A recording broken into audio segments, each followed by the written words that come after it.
Hey folks, welcome back to the Bourbon Bar. Mike Stenhouse here with another episode of Sten Reacts. And today I'm going to be reacting to the educational supremacists. How pretty much here in Rhode Island, it's the same of what we see at elite universities like Harvard University. But just this reminder, we're in the Bourbon Bar, never drink to excess. This is my favorite Chardo tumbler. And because we're talking about youth and education, just water today. Even water gets a little flavor in those nice charred oak tumblers. You know, Rhode Island recently came out with its school star ratings, and the results were pretty dismal. Everybody knows we've got a poor educational system, poor student records of student achievement and testing. And the Rhode Island Department of Education, under the leadership of Angelica-Infante Greene, kept saying how things are going to improve. Well, these star ratings came out recently in January here in 2024, and really not much is improving. It's really not. So we've had some focus on that locally, of course, regionally and nationally. There's been a lot of focus on Harvard University and their disgraced president, now former president, Claudine Gay. It's been the subject of a lot of national scrutiny since her embarrassing testimony, along with the other college presidents back in December at the U.S. Congress and that committee hearing, and then of course the plagiarism charges that plagued her afterwards and led to her ouster. Well, the same problems, the same background, the same history, and I hope soon the same result should be said and should be done about Rhode Island Department of Education Commissioner Angelica-Infante Greene. I would describe, look, this is a plague that's harming our students when it comes to their education. I would call Angelica-Infante Greene, Claudine Gay, educational supremacists. They have these non-conventional, what I would call warped views on society, on these ideas of what social equity is, social justice is, and how education should play a role in meting out what they believe is educational justice or educational equity or social equity. That's not their role as educators. Their role is to educate kids and to prepare them for life, either in college or in a career. That's the job of an education leader, not to be a social justice warrior.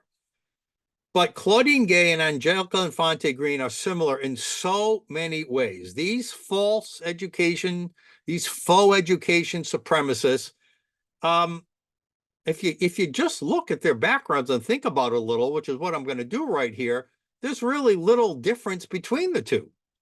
And of course, when we put it in the proper context, like Claudine Gay asks us to do, it's clear that she and Infante Greene are each cut from the same cloth.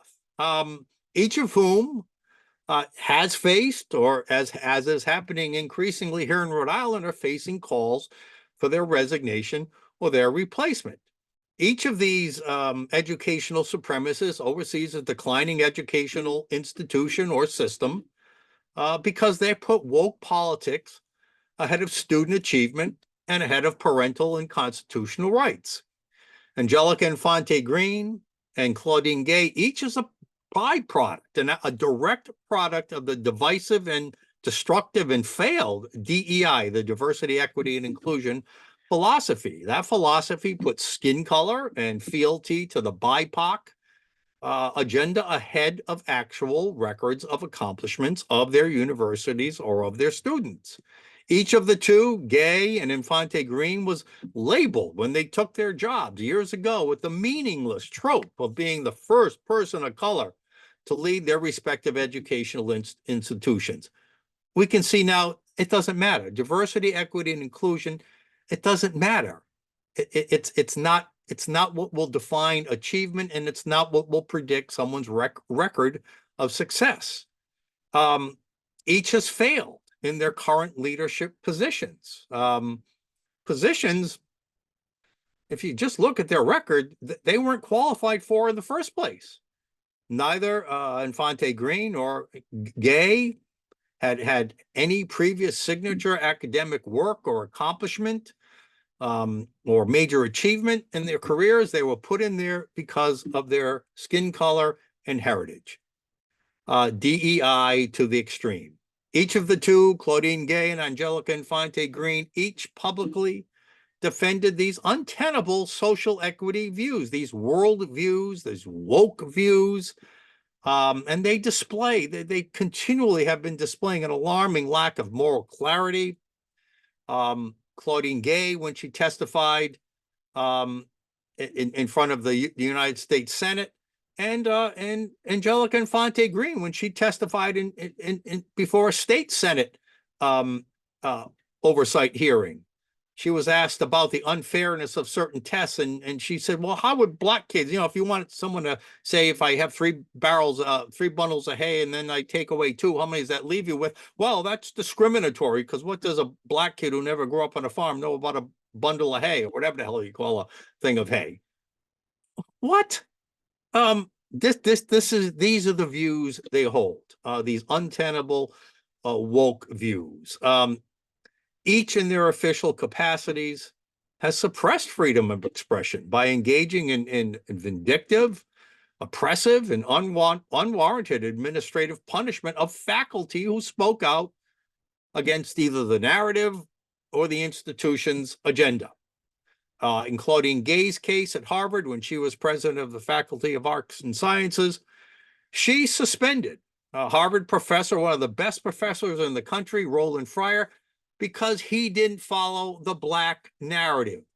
He did research that showed, no, there was not an increase of violence or police shootings against blacks as compared to non-people of color. He did the research. He proved it to be true.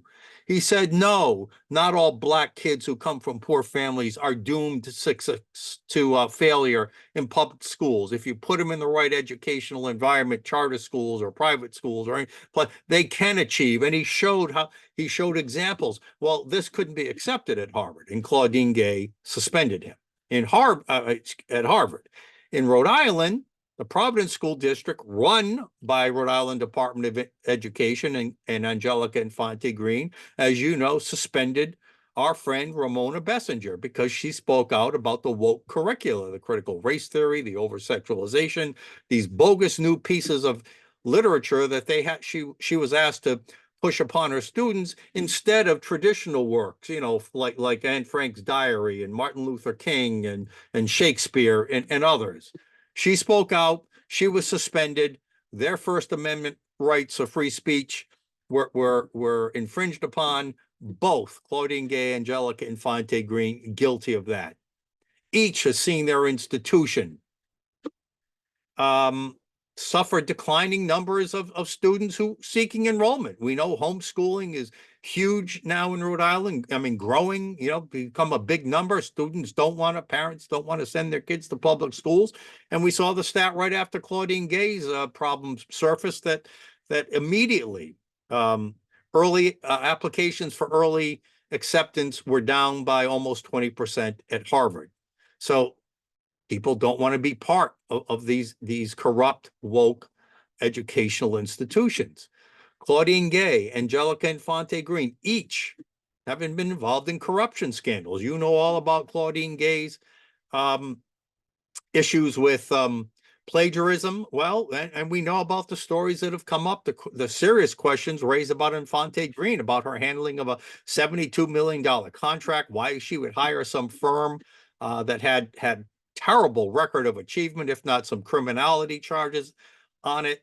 So they both are dealing with corruptions or have dealt with corruption issues, and each has remained in power longer than they should. Despite their failed records, despite their worldviews that aren't consistent with most of America or most of the students and the families they serve, they're still supported by the institutions behind them. The Harvard board originally supported Claudine Gay, and Governor McKee and the educational establishment in this state are behind Infante Greene, despite her clear record of failure. We've gone through the record of failure of Infante Greene here in Rhode Island in other shows in great detail. Go to rifreedom.org/ride RIDE, and you'll see all the failures there. In Rhode Island, and we'll get a little specific to Rhode Island now, a little bit more so. So, Infante Greene's strategy, a misguided strategy of secretly, because they're not informing parents, transforming public education away from traditional teachings and instead towards, this woke, radical, progressive, and overly politicized approach. This strategy has resulted in frequent infringements on parental rights. All the guests, the teachers, the parents we've had on this show, and they've basically are eschewing hundreds of years of cultural norms in order to follow this woke DEI agenda and to push it down. Don't forget, they have mandate authority. The General Assembly made a major mistake in 2019 of giving Rhode Island Department of Education centralized control to mandate curriculum down to every school district and every student and school in this state. Each of them have been in virtue signaling their support for their anti-racist worldviews, are basically supporting racism, even though they say it's anti-racism, and they're supporting these Marxist theories, whether it's critical race theories, these radical gender theories, these social equity theories. They're both the same on this. On RIDE's own website, this is on their own website here in Rhode Island. There's a prominent Marxist, a guy named Paulo Freire. He's listed there prominently on the Rhode Island Department of Education website. He's famous for his critical pedagogy, and his roots are derived directly from Marxism. This Paulo Freire, and this is what Infante Greene is seeking to indoctrinate students with in the state, so that they become these agents of critical social change.